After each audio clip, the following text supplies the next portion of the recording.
لیکن اس غلبہ اسلام سے پہلے کیا کیا ہونا ہے وہ بھی تو ہمیں جاننا ضروری ہے۔ آج کے وہی حالات ہیں جو مجھے اس گفتگو پر آمادہ کر رہے ہیں۔ میں نے بات تو کہہ دی آپ کو، حدیث کی روشنی میں بتا دیا کہ اسلام غالب آئے گا پوری کائنات پر دجال کے خاتمے کے بعد اور امام مہدی کے ہاتھوں سے۔ اب یہ دو بڑی نشانیاں حضور نے فرمائی، ایک تو حضور کی آل میں سادات میں امام مہدی پیدا ہوں گے، دوسرے کہ دجال آئے گا۔ یہ دونوں کا زمانہ ایک ہے۔ یہ کب ہوگا؟ کیا اس سے پہلے کچھ نشانیاں ہیں کہ دجال آنے والا ہے؟ میرے عزیزو، ہم سے زیادہ نشانیاں یہودی پڑھ کر کے انتظار میں ہیں، عیسائی پڑھ رہے ہیں۔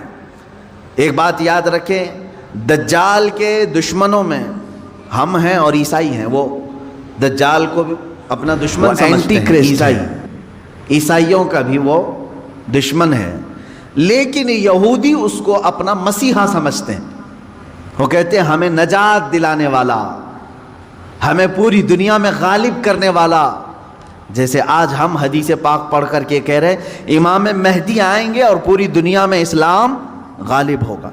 یہودی یہ کہتے ہیں لوسیفر آئے گا یا دجال آئے گا، جس کو وہ مسیحا کہہ رہے ہیں، اور وہ ان کو نجات دلائے گا سارے ظلموں سے اور پوری دنیا میں ان کی حکومت قائم کرنے میں ان کی مدد کرے گا۔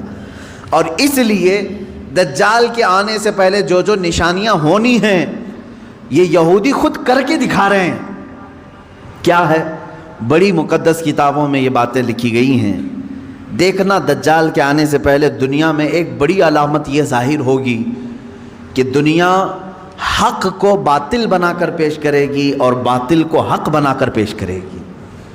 یہ ہے آج سچ کو جھوٹ میں تبدیل کر کے دکھا دیا جائے، شعبدہ بازی، اور اچھے خاصے لوگ بھی، پڑھے لکھے لوگ بھی اس کو جھوٹ سمجھنے لگ جائیں، یعنی سچ کو جھوٹ بنانا اور جھوٹ بات کو سچ سمجھانا۔ یہ اس کام میں اگر سب سے زیادہ مہارت کسی کو ہے تو یہ دجالی میڈیا کو ہے۔ میڈیا آج دجال کے آنے کے راستے ہموار کر رہی ہے، اور خود عالمی میڈیا کی بات کر رہا ہوں میں، پوری دنیا کی میڈیا اس میں ملوث ہے۔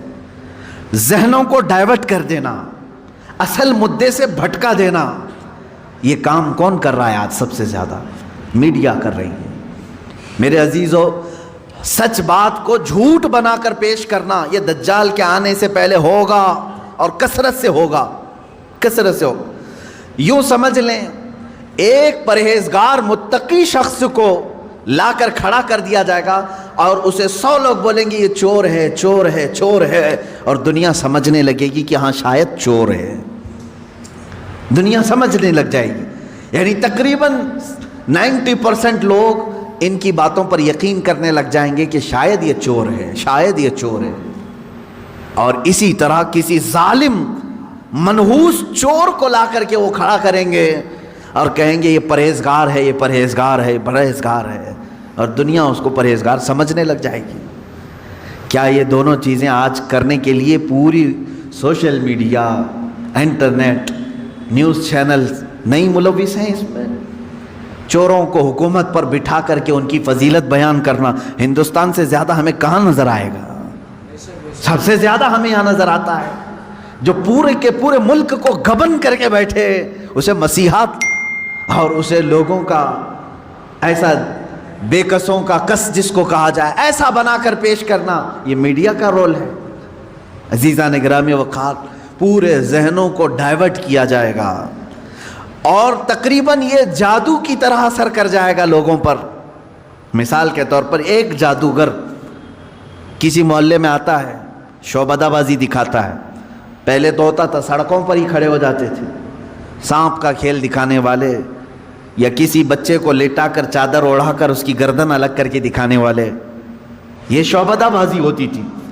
لیکن ایک بات یاد رکھیں، لوگ گھیرا ڈال کر دیکھتے تو ہیں، اس میں 90% لوگ صحیح سمجھ لیتے تھے، جبکہ بہت ساری چیزیں اتنے شارپ طریقے سے وہ جادوگر کر کے دکھاتا ہے کہ تمہاری آنکھوں کو دھوکا ہوتا ہے۔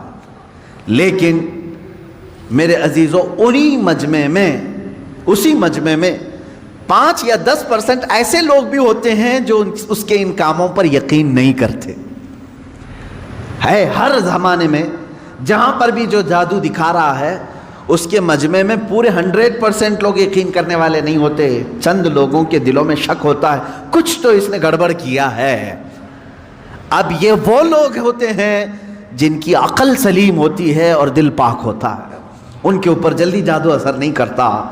اسی طرح میرے عزیز ہو جاتا ہے, لیکن سلیم فطرت والے جو عقل سلیم رکھتے ہیں ان پر ان کا جادو اثر نہیں کرے گا. اب آپ سب کو میں پہلے سے آگاہ کر رہا ہوں, اپنے ذہن کو اپنے عقل کو سلیم بنا کر کے رکھو. یہ کیسے رہے گا؟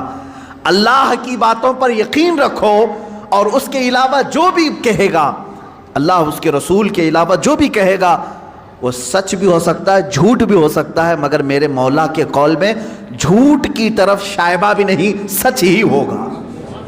جب تمہارے ذہنوں میں یہ بات آئے گی تو پھر تم دنیا کو 100% ایمان لانے والے یقین کرنے والے نہیں رہیں گے. آج دیکھ رہے ہیں آپ, میں مسلسل پچھلے 1 ہفتے سے دیکھ رہا ہوں فرانس میں جو گستاخی ہوئی اور اس کے پاداش میں جو کچھ بھی حالات ہوئے سب کو معلوم ہے.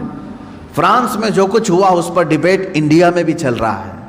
ہندوستان کے ہر نیوز اینکر اس کو لے کر کے گرما گرم بحث کر رہے ہیں, اور کچھ ایسے لوگوں کو لا کر بٹھایا جاتا ہے, مجھے ان کے بارے میں معلوم نہیں وہ پیڈ ہوتے ہیں یا بکے ہوئے ہوتے ہیں یا ان کو اسکرپٹ یعنی سکھائی جاتی ہیں, لکھ کر کے دیے جاتے, پتہ نہیں کون لوگ بیٹھتے ہیں. آپ کو عام لوگ ہیں آپ, مجھے معلوم ہے, لیکن میں آپ کے سامنے گفتگو کر رہا ہوں. سنیے, ایک اسکول کا ٹیچر بلیک بورڈ پر کارٹون بناتا ہے رسول پاک صلی اللہ علیہ وسلم کا. اس کی شکایت بھی ہوتی رہی لیکن وہ باز نہیں آیا, اور اسی علاقے کا کوئی ایک نوجوان اس سے برداشت نہیں ہوا, اس نے جا کر کے اس کا سر قلم کر دیا. یہ ہے, معلوم ہے آپ کو, یہ رپورٹ ہے, آپ کو معلوم ہے. اس نے سر قلم کر دیا, وہ اس کا اپنا پرسنلی معاملہ تھا, عبداللہ شیشانی جو بھی ہے.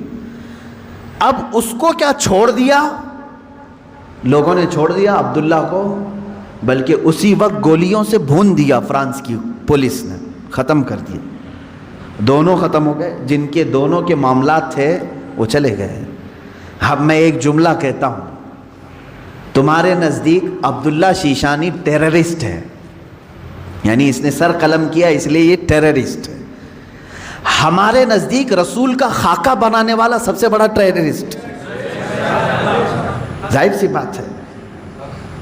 اب فیصلہ یہی ہوگا, تمہارے نظر میں جو ٹیررسٹ تھا اس نے اس کو قتل کیا جو ہمارے نظر میں ٹیررسٹ تھا. بہرحال یہ معاملہ ہو گیا یا ختم ہو گئی بات. لیکن میرے عزیزو, اس واقعے کے بعد فرانس کی حکومت کو کسی ایک کی طرفداری کر کے گورنمنٹ بلڈنگوں پر حضور پاک صلی اللہ علیہ وسلم کے خاکے لگانے کا کیا مقصد تھا؟